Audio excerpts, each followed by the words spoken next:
जय हिंद। आज के इस वीडियो में हम लोग मैथ से संबंधित कुछ महत्वपूर्ण प्रश्नों पर विचार करने वाले हैं। आइए देखिए क्वेश्चन नंबर पहला क्या कहता है। कहता है कि दुकानदार एक कैमरा के अंकित मूल्य पर 10% का छूट देता है ना। कैमरा का लागत मूल्य 600 रुपया है, तो 20% का लाभ प्राप्त करने के लिए उसका अंकित मूल्य पूछा गया। अब ध्यान दीजिएगा, देखिए दुकानदार जो है कैमरा खरीदा है कितना में, आपका 600 में। अब देखिए उसका मार्केट प्राइस पूछा गया है।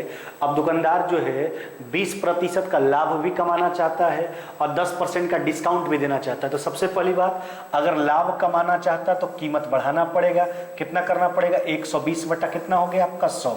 20% का लाभ कमाना है, अब 10% का डिस्काउंट भी देना। देखिए तो कोई भी दुकानदार छूट तो अपना घर से देता नहीं है, छूट देने के लिए वापस कीमत बढ़ाएगा। तो 10% डिस्काउंट को फ्रैक्शन के रूप में लिखेंगे 90 बटा 100, लेकिन एक्चुअली हमको कीमत बढ़ाना है तो बढ़ाने के लिए बड़ा वाला ऊपर और छोटा वाला नीचे। तो हो जाएगा आपका 100 बटा कितना हो जाएगा 90। काट लीजिए, देखिए 30 से कट जाएगा 4 बार में, 30 से कट गया आपका 3 बार में, 3 से काट लीजिए आप कितना बार में, 200 बार में, है ना। आपका उत्तर कितना हो जाएगा, यह हो जाएगा आपका 800 रुपया। यही पूछा गया था, है ना, कि 20% लाभ कमाने हेतु तथा 10% डिस्काउंट देने हेतु उस कैमरा का जो है अंकित मूल्य क्या होना चाहिए। अतः उस कैमरा का जो अंकित मूल्य होगा वह कितना हो जाएगा आपका 800 रुपया, है ना, 800। आइए अगला क्वेश्चन पर विचार करते हैं। कहता है बेलनाकार टैंक का जो 1/5 भाग तेल से भरा। देखिए टैंक पहले से 1/5 भाग तेल से भरा था। जब उसमें 5 गैलन तेल और मिला दिया जाता तो टैंक आधा भाग बिल्कुल खाली रह जाता। सोचिए आधा भाग बिल्कुल खाली रह गया, यानी आधा भर गया है। तो पहले से भरा हुआ था 1/5, अब हुआ 1/2। तो हम देखेंगे कि 5 गैलन भरने के बाद, है ना, टैंक के भाग में कितना का परिवर्तन हुआ। देखिए तो पहले से भरा हुआ था कितना आपका 1/5 भाग। अच्छा अब कितना हो गया आपका आधा खाली, यानी आधा भरा हुआ है 1/2। तो यानी हम 5 गैलन जो भरे हैं वह पूरे गैलन का कितना भाग ही निकल के आ जाएगा। पहले था 1/5, 5 गैलन डालने के बाद 1/2 हो गया। तो 5 में से 2 चला गया, ऊपर कितना हो गया आपका 3 बटा कितना हो गया 10। कहने का मतलब जो 5 गैलन हम तेल डाले हैं वह पूरे टैंक का जो है 3/10 भाग है। देखिए तो 5 गैलन जो है वह 3/10 भाग, यानी पूरा ज्यादा हो जाएगा। 10 बटा कितना हो जाएगा आपका 3, तो 50/3। कहने का मतलब 16.2 बटा कितना हो जाएगा आपका 3, 16.2 बटा 3 गैलन हो जाएगा। आपका उत्तर हो जाएगा ऑप्शन नंबर सी, है ना। ऑप्शन नंबर क्या हो जाएगा आपका सी। आइए अगला क्वेश्चन पर विचार करते हैं। कहता 2 पाइप ए और बी, है ना, ध्यान दीजिएगा। कहता 2 पाइप ए और बी जो है ना, एक टैंक को ए जो है वह 30 मिनट, है ना, और बी जो है वह 45 मिनट में क्या करता है, भर देता है ना। अब क्या कहता है, दोनों का पर्सनल टाइम भरने वाला है। और कहता है पाइप सी उस टैंक को, देखिए सी खाली करने वाला है और उसको 36 मिनट में क्या कर देता है, खाली कर देता है। अब देखिए यहाँ से पूरे टंकी का कैपेसिटी जूम कर लीजिए, है ना। तो 30, 45, 36 का लॉस हम निकालेंगे, है ना। तो इसका लॉस कितना हो जाएगा आपका 180 यूनिट। तो देखिए ना 30 मिनट में 180 यूनिट, 1 मिनट में कितना भरेगा 6।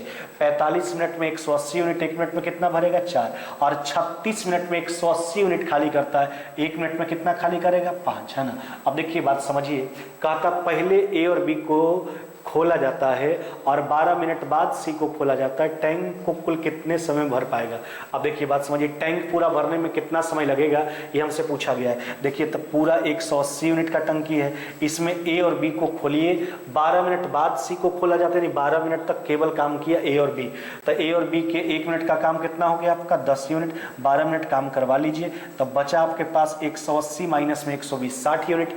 अब इसके बाद सी को भी खोल दिया गया। अब देखिए तीनों काम करना शुरू कर दिया, तो तीनों के 1 मिनट के काम से भाग देंगे, तो 6 4 10 भरेगा, जबकि सी जो है 5 खाली कर देगा।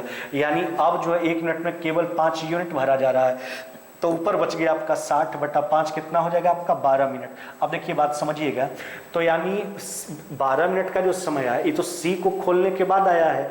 अगर हमसे कहता सी कितना समय काम किया तब तो केवल उत्तर हो जाता 12 मिनट, या फिर कहता शेष, है ना, टंकी भरने में कितना समय लगा तो भी उत्तर 12 मिनट। लेकिन हमसे कहता टैंक को कुल कितने समय भरेगा, यानी पूरा टैंक भरने का जो समय वो आपसे पूछा गया।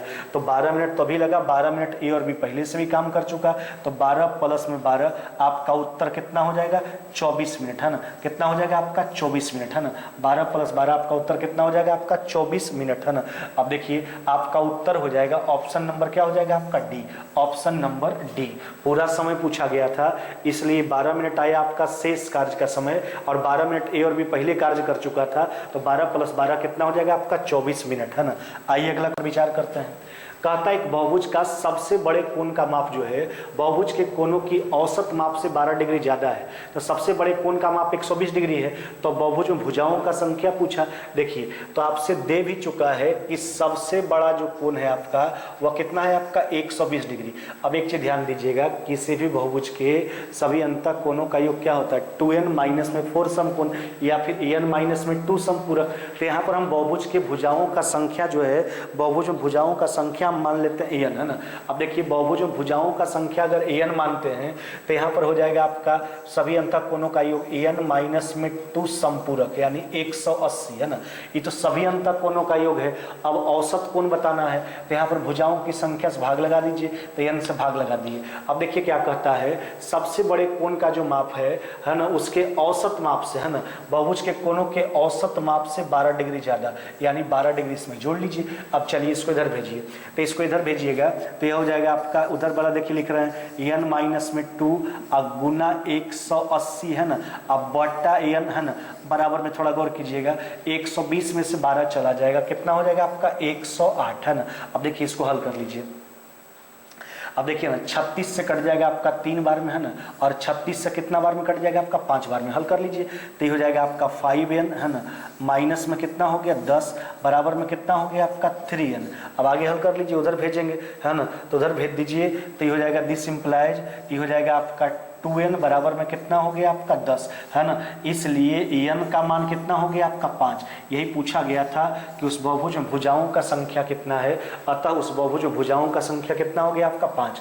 हमने क्या किया, सबसे बड़ा कोण का माप जो दिया था 120 डिग्री, बोला था सभी कोणों के औसत माप से यानी सभी कोणों का योग निकाल लिए, औसत माप निकालना था, n से भाग लगा दिए, औसत से 12 डिग्री ज्यादा, हल करके n के मान पर विचार कर लिया गया। आपका उत्तर आ गया n बराबर कितना हो गया आपका 5, है ना। आइए अगला क्वेश्चन पर विचार करेंगे, है ना। देखिए देखो क्या कहता है, कहता है कि मान ले कि त्रिभुज ABC और त्रिभुज PQR जो है सिमिलर है, समरूप है ना। यदि त्रिभुज PQR का और त्रिभुज ABC का क्षेत्रफल जो है बटा दिया गया भिन्न के रूप में, त्रिभुज PQR बटा एरिया ऑफ त्रिभुज ABC बराबर 256/441, PR का मान 12 सेंटीमीटर है, तो AC का मान आपसे पूछा जा रहा है। अब देखिए बात जहाँ तक सिमिलर का, तो दो त्रिभुज समरूप कब होता है, जब संगत कोण आपस में बराबर होता है तो त्रिभुज समरूप होता है ना। और जब त्रिभुज समरूप होता है तब उसके संगत भुजा, शीर्ष लंब और परिमिति तीनों का अनुपात आपस में क्या होता है, बराबर होता है। जबकि उसके क्षेत्रफल का जो अनुपात होता है वह संगत भुजाओं के वर्ग के अनुपात के बराबर होता है। अब देखिए बात समझिएगा, यहाँ पर दो त्रिभुज का बात कर रखा है, उसमें आपका एक त्रिभुज हो गया आपका ABC, है ना, और दूसरा जो त्रिभुज हो गया आपका वह हो गया आपका PQ, क्या हो गया आपका R। इसमें बात समझिए क्या कहता है कि PR बराबर कितना 12। देखिए PR का मान कितना हो गया आपका 12, है ना। AC का मान बताना है। अब दोनों के क्षेत्रफल का रेशियो दिया गया 256/441, हमसे AC का लंबाई पूछा गया। अभी हमने बोला कि अगर दोनों समरूप है तब उसका क्षेत्रफल जो होगा वह संगत भुजाओं के वर्ग के अनुपात के बराबर होता है। तो संगत भुजा लीजिए, तो आपसे PQR को ऊपर रखा है तो उसका संगत अगर PR लेते हैं उस त्रिभुज का, तो इसका संगत भुजा कितना हो जाएगा आपका AC, है ना। संगत भुजा के वर्ग के अनुपात के बराबर होगा इसका क्षेत्रफल, और इसका क्षेत्रफल कितना दिया है, यह हो गया 256 बटा कितना हो गया आपका 441। आगे देखिए हल कर लेते हैं। अब देखिए इसको हल कीजिए, तो हल करेंगे इधर का स्क्वायर जो उधर जाके रूट हो जाएगा, है ना, तो हो जाएगा आपका 12/AC बराबर में, थोड़ा गौर कीजिए। अब देखिए अंडर रूट कीजिएगा, 256 का स्क्वायर रूट कितना हो जाएगा 16, 441 का कितना हो जाएगा आपका 21। अब इसको हल कर लीजिए, देखिए 4 से काट लेते हैं, 4 से काट लीजिए 3 बार में, 4 से कट गया आपका 4 बार में, है ना। अतः AC का जो मान हो जाएगा, AC जो होगा आपका यह हो जाएगा 63 बटा कितना 4, यानी कहने का मतलब 15 दशमलव कितना हो जाएगा आपका 75, कितना हो जाएगा 15.75 सेंटीमीटर। ऑप्शन नंबर क्या हो जाएगा आपका ए, है ना, ध्यान दीजिएगा कितना आ गया आपका 15.75 मीटर 75 सेंटीमीटर। ऑप्शन नंबर क्या हो गया ए। फिर से ध्यान दीजिएगा, दो सिमिलर ट्रायंगल का बात किया गया था, दो समरूप त्रिभुज का बात किया गया था, है ना। एक त्रिभुज आपका एबीसी था जबकि एक पीक्यूआर था, लेकिन क्षेत्रफल उल्टा दे रखा था। क्षेत्रफल जो दिया था पहले पीक्यूआर का और बटा एबीसी का दिया गया था। तो पीआर अगर भुजा को लिए तो उसका संगत भुजा एसी। अब देखिए जहां तक क्षेत्रफल का सवाल है, हमने पीछे भी चर्चा की आपके साथ कि अगर सिमिलर ट्रायंगल है यानी दोनों समरूप त्रिभुज है तो उसका क्षेत्रफल जो होता है संगत भुजा का वर्ग होता है। संगत भुजा के वर्ग के क्षेत्रफल के बराबर करके एसी का मान निकाल लिया गया। यह हो गया आपका 15.75 सेंटीमीटर। Option number A. आइए अगला क्वेश्चन पर विचार करते हैं। कहता विपरीत दिशाओं में चलने वाली दो ट्रेन एक दूसरे को 7.5 सेकंड में पार कर जाती है। यदि एक ट्रेन की लंबाई 150 मीटर है, दूसरा ट्रेन का लंबाई क्या होगा यदि ट्रेनें क्रमशः 50 किलोमीटर प्रति घंटा एवं 70 किलोमीटर प्रति घंटा की चाल से चल रही है। देखिए अगर रेलगाड़ी एक दूसरे को पार करता है तो दूरी जोड़ कर ज्ञात करते हैं। तो एक ट्रेन का लंबाई तो दिया है ना। देखिए एक ट्रेन का लंबाई क्या दिया गया है ना। तो दूसरी ट्रेन की लंबाई आपसे पूछा गया, एक ट्रेन का लंबाई 150 दिया गया। अब देखिए गौर कीजिएगा, तो अगर एक ट्रेन का लंबाई 150 है तो दूसरा वाला को मान लेते हैं क्या एल। अब यहाँ पर ध्यान दीजिएगा, एक्चुअली विपरीत दिशा में चल रहा है, अपोजिट डायरेक्शन है, चाल जुटेगा तो एक का चाल 50, एक का 70, कितना हो गया आपका 120। अभी तो मीटर में है, इसको मीटर प्रति सेकंड में एक्सचेंज कीजिए। अब जहाँ तक पार करने का सवाल है, कितना देर में पार करता है 7.5 सेकंड में। अब देखिए ना, इसका दशमलव हटा दीजिए यहाँ से शून्य काट के। अब देखिए इसको काटिए, ये कट गया 6 से 2 बार में, 6 से 3 बार में। अब 3 से ही कट जाएगा आपका कितना बार में 25 बार में। अब देखिए तो 125 गुना कितना हो गया आपका 250 लिखेंगे, इसलिए एल बराबर यह हो जाएगा 250। अब माइनस में कितना हो गया आपका 150, अतः आपका उत्तर कितना हो जाएगा आपका 100 मीटर। ध्यान दीजिएगा फिर से एक बार, रेलगाड़ी एक दूसरे को पार करेगा तो दूरी जोड़ के, एक रेलगाड़ी का लंबाई 150 मीटर था, दूसरा को हमने एल मान लिया, दूरी बराबर चाल गुना समय, अपोजिट डायरेक्शन था, हमने चाल जोड़ा, 50 प्लस में 70 120। वो मीटर में था, इसको मीटर प्रति सेकंड में एक्सचेंज करने के लिए मैंने 5/18 से गुना किया और समय 7.5 सेकंड था। एल का मान आ गया आपका 100 मीटर। ऑप्शन नंबर क्या हो गया आपका ए, ऑप्शन नंबर ए। आइए अगला क्वेश्चन पर विचार करते हैं। कहता राम एक धनराशि किसी कंपनी में जो है 12% प्रति वर्ष के साधारण ब्याज पर जो है 4 वर्ष के लिए जमा करता है। अब क्या कहता है, समान राशि एक बैंक में 15% प्रति वर्ष के साधारण ब्याज पर 5 वर्षों के लिए जमा करता है। दोनों स्रोतों से प्राप्त ब्याज में 1350 रुपया का अंतर है, तो प्रत्येक मामले में जमा किया गया राशि। अच्छा सोचिए, दोनों स्थिति का प्रिंसिपल बराबर है तो आप दोनों के ब्याज पर ध्यान दीजिए ना। तो एक किसी कंपनी में प्रति वर्ष जो है 12% के हिसाब से 4 वर्ष के लिए जमा करता है, तो सोचिए उस कंपनी से उसको जो ब्याज मिलेगा 12 गुना 4 कितना परसेंट मिलेगा आपको 48%। जबकि जो बैंक में जमा करता है वह 15% के हिसाब से 5 वर्षों के लिए, यानी यहाँ पर ब्याज कितना हो गया आपका, यह हो गया आपका 75%। अब देखिए तो दोनों केस में ब्याज का जो अंतर है वह अंतर कितना का है आपका 1350 का। अब सोचिए ना, तो ब्याज में अंतर का प्रतिशत देखिए ना, तो 48 और 75 के बीच में डिफरेंस कितना का हो गया आपका 27% का। तो प्रतिशत डिफरेंस 27 का, यानी 27% का डिफरेंस है ब्याज में, और वह अंतर जो है 1350 रुपया के बराबर है। तो 27% बराबर 1350। अब प्रत्येक स्थिति में जो है दोनों स्थिति में जमा किया गया राशि, यानी दोनों केस का प्रिंसिपल पूछा, तो यानी 100% का मान निकाल लीजिए। चलिए इसको काट लीजिए, कट जाएगा आपका 50 बार में, 50 गुना 100 कितना हो जाएगा आपका, यह हो जाएगा आपका 5000 रुपया। यही पूछा गया था कि प्रत्येक मामले में जमा किया गया राशि क्या होगा, अतः प्रत्येक मामले में जमा किया गया राशि जो होगा कितना होगा आपका 5000। ऑप्शन नंबर क्या हो जाएगा आपका सी, है ना। आइए अगला क्वेश्चन पर विचार करते हैं। कहता एक लाइब्रेरियन ने अपने पुस्तकालय के लिए कहानी की 50 पुस्तकें खरीदी, है ना, किंतु उसने देखा कि 76 रुपया और खर्च करने से उसे 14 पुस्तकें और मिल सकती थी, और प्रति पुस्तक औसत कीमत भी 1 रुपया कम हो गया। तो उसके द्वारा खरीदी गई प्रत्येक पुस्तक का औसत कीमत क्या था, यानी पहले जो पुस्तक खरीदा था 50 पुस्तक, उसका औसत कीमत क्या था। अब देखिए बात समझिए, अब हम मान लेते हैं कि पहले जो 50 पुस्तक खरीदा था उसका औसत कीमत x था। अब सोचिए, तो 50 वो पुस्तक खरीदा था तो उसको इतना लागत लगा होगा, लेकिन कहता क्या है, किंतु देखा कि अगर 76 रुपया और खर्च करें तो 14 पुस्तक और मिल जाएगा। अब लेकिन औसत कीमत 1 रुपया घट जाएगा। पहले पुस्तक का औसत कीमत x था, अब औसत कीमत कितना हो गया, x माइनस 1। तो 76 रुपया और खर्च करने से उसको जो 14 पुस्तक और, तो पहले 50 पुस्तक खरीदता था, अब 14 और, यानी कितना हो जाएगा आपका 64। अब एक चीज ध्यान दीजिएगा, तो पहले पुस्तक खरीदने के लिए इतना राशि व्यय करना पड़ता था, अब ये पूरा इतना राशि व्यय करना पड़ता है, यानी पहले की अपेक्षा कितना रुपया ज्यादा व्यय करना पड़ता है, 76। हमसे पूछा यही गया है ना। कहता है कि प्रत्येक पुस्तक का औसत कीमत पहले क्या था, जिसको हमने x माना, x का मान बता देना। चलिए हल कर लीजिए। तो यह हो गया आपका 64x है ना, कितना हो जाएगा आपका 64x है ना, माइनस में 64 है ना, माइनस में हो गया आपका 50x है ना, बराबर में कितना हो गया आपका 76। चलिए इधर भेज दीजिए। तो यह हो जाएगा आपका 14x बराबर कितना हो गया आपका 140 है ना, इसलिए x बराबर कितना हो जाएगा आपका 10। यही पूछा गया था कि प्रत्येक पुस्तक का औसत कीमत पहले क्या था, अतः प्रत्येक पुस्तक का जो औसत कीमत था पहले, वो औसत कीमत कितना था आपका 10 रुपया है ना। औसत कीमत पूछा गया था पहले वाला, आपका उत्तर हो जाएगा 10 रुपया, ऑप्शन नंबर बी। आइए अगला क्वेश्चन पर विचार करते हैं। देखिए क्या कहता है, एक वस्तु के क्रय मूल्य का 170% का लाभ होता है, यानी क्रय मूल्य में 20% की वृद्धि होती है, लेकिन विक्रय मूल्य समान रहता है, तो नया लाभ का प्रतिशत। एक बात सोच के देखिए, समझिएगा बात को है ना। वस्तु का वास्तविक क्रय मूल्य हम मान लेते हैं कितना, 100 रुपया। अब देखिए यहाँ पर समझिए बात को, 170% लाभ पर बेचता है, यानी कहने का मतलब 100 रुपया के सामान पर 170 रुपया का लाभ कमाने का मतलब हुआ कि 270 रुपये में बेचता है। अब देखिए आगे क्या कहता है, क्रय मूल्य बढ़ा दीजिए 20%।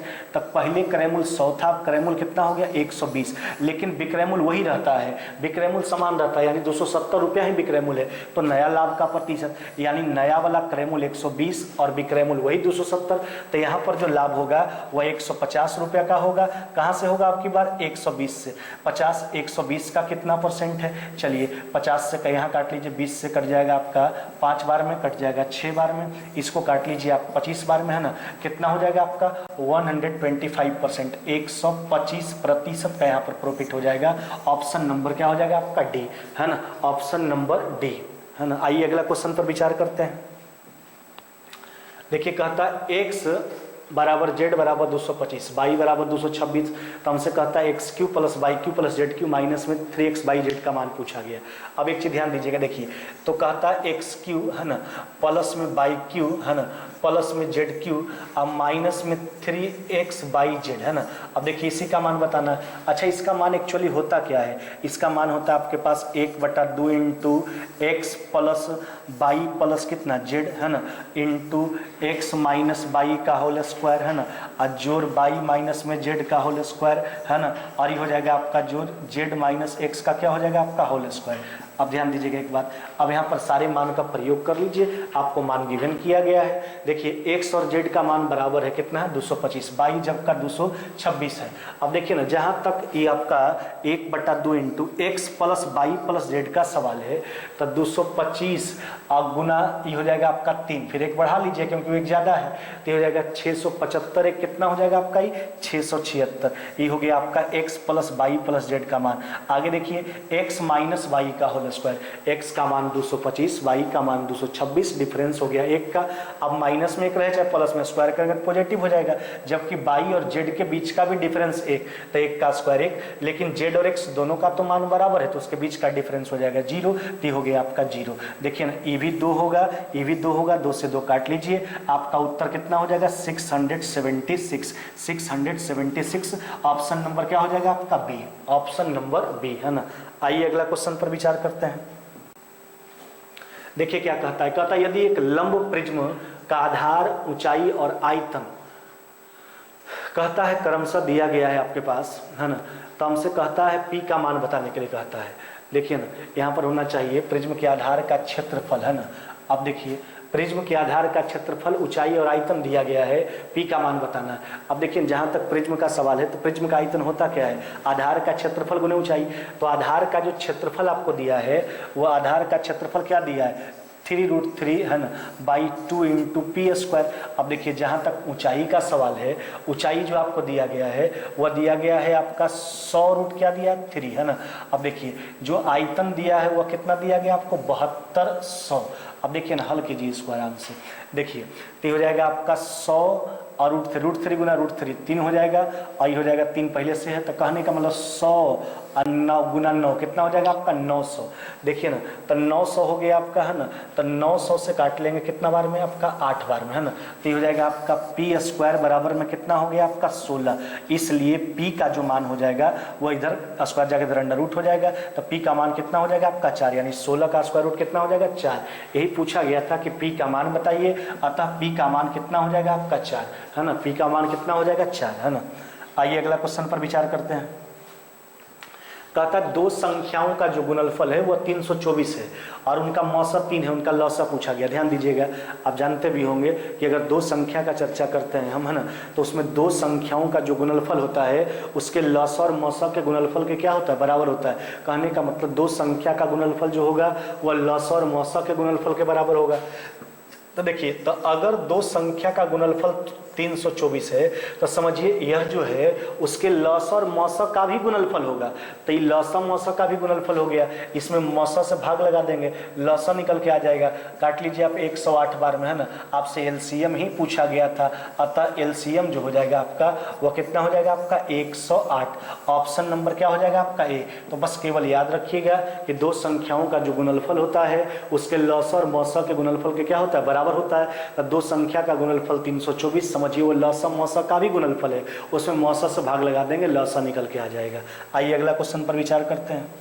कहता दो संख्या का अनुपात जो है, देखिए कहता दो संख्या का अनुपात जो है कितना है आपका 2 अनुपात कितना 5, और इसका मौसा कितना है 18। अब एक बात सोच के देखिए, अब इसका लौसा पूछा गया तो पहले तो संख्या का वास्तविक संख्या आपको निकालना होगा कि संख्या है क्या, या तो संख्या का रेशियो है। देखिए अगर आप रेशियो में लिखते हैं तो कॉमन टर्म को छाट करके लिखते हैं, जो कॉमन टर्म होते हैं उसको निकाल लेते हैं आप, है ना।